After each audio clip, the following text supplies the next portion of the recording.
girl, K Slay, and I am back with a whodunit. I know whodunit, y'all. So everybody knows that the Jussie Smollett story has been going around, and everybody saying he set this up himself.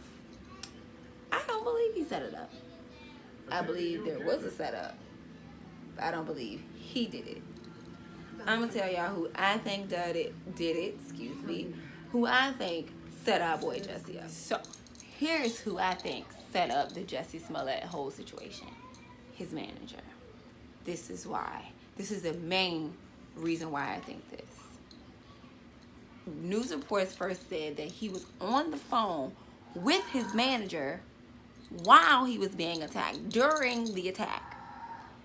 So, for those of you who don't know what during means, it means while it's going on, like in the process of him being attacked.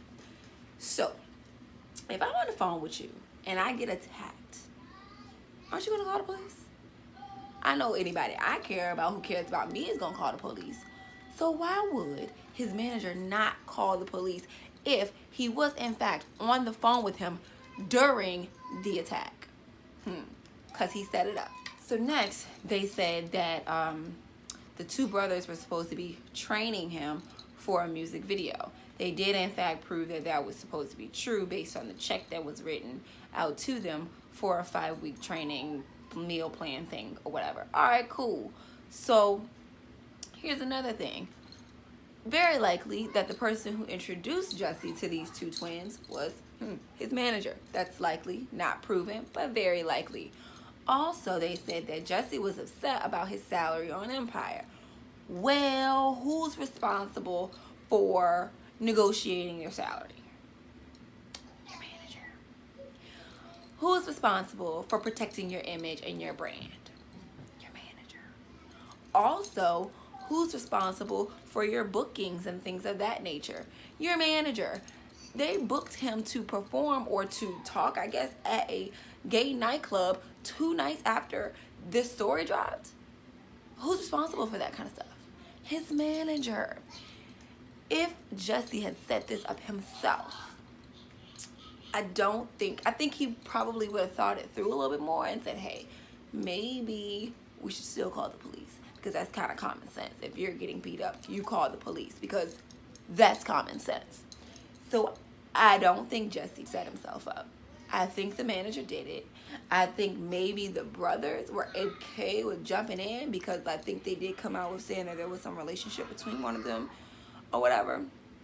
But it just don't make sense for him to set himself up, because he doesn't gain anything from setting himself up. Because you get beat up, your reputation gets dragged through the mud, and you still don't get no salary increase. I mean, that's never a guarantee. If he wanted to increase his salary or create a scandal to make himself more known, the infamous dick pic would have done that. I mean, Safari just did it, and everybody was watching the new season of Love and Hip Hop. I mean, you see what I'm saying? So I don't think he set himself up. Now, the death threat or the letter that was sent to the Empire studio, that was probably him. He probably knew about that. But I don't think he set himself up, and I don't think he knew about the beating until after the beat. So here's how I think it played out, right? I think, yes, he was upset about his salary with Empire, and he was like, look, I need to get some more money, right? So his manager and him sat down and was like, all right, we got to get your buzz up, because I don't know if y'all been watching Empire. Jamal's character just Jamal just not doing it for me anymore. He's just boring. The most exciting thing that happened to him this season was his boyfriend got kidnapped. And he was gone for 2 episodes. And then after that, he came back and he was whack again. So I guess they sat down and was like, we gotta, create you some hype so that you can get a bigger salary. So hopefully they bring your character back and you could be good again, right? So I think he was like, all right, boom, let's try this. I'm gay and I'm a black man. Let's go ahead and send a death threat to me and see how that works.